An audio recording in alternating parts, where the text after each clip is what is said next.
থাকে যারা আসলে এই পোষ্য কোটার 1% কে অনেকেই মেনে নিয়েছিল, সম্ভবত তারা হয়তো খুশি না, কিন্তু আপনি তাদের কথা ভেবে লাভ নাই। মেজরিটি হ্যাপি, তো the university happy and we all happy. আমরা এটা নিয়ে যে কি পরিমাণ খুশি আমাদের উচ্ছ্বাস দেখে তো অবশ্যই বুঝতে পারছেন, এবং এই বিজয় আমাদের শহীদের রক্তের প্রতি সম্মান জানিয়ে এই বিজয়টাকে আমরা তাদেরকে ডেডিকেট করছি। স্যার বলছে কয়েকদিনের মধ্যে কার্যকর করবে, আপনাদের প্রত্যাশা কি?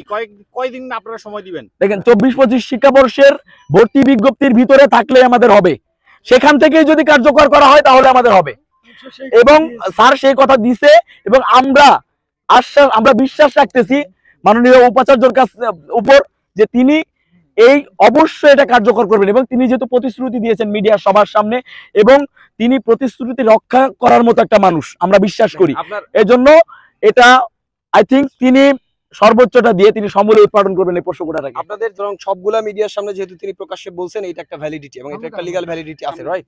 সুতরাং এটা বিশ্বাস অবিশ্বাসের কিছু না, বরং এটা একটা প্রমাণ যে এটা আজকে থেকে বাতিল। 1 2 হচ্ছে তিনি বলছেন যে অফিসিয়ালি গ্যাজেট প্রকাশ করতে আমরা যেভাবে চাইছি যে এখনই গ্যাজেটটা দিয়ে দেন, তিনি বললেন যে ইট টেকস টাইম।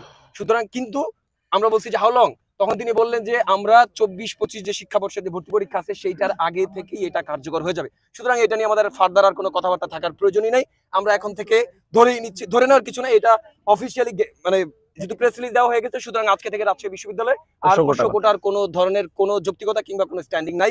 পোষ্য কোটার খবর আনন্দিত, হ্যাঁ অবশ্যই। আরেকটা বিষয়, শিক্ষার্থী আনন্দিত, আরেকটা বিষয়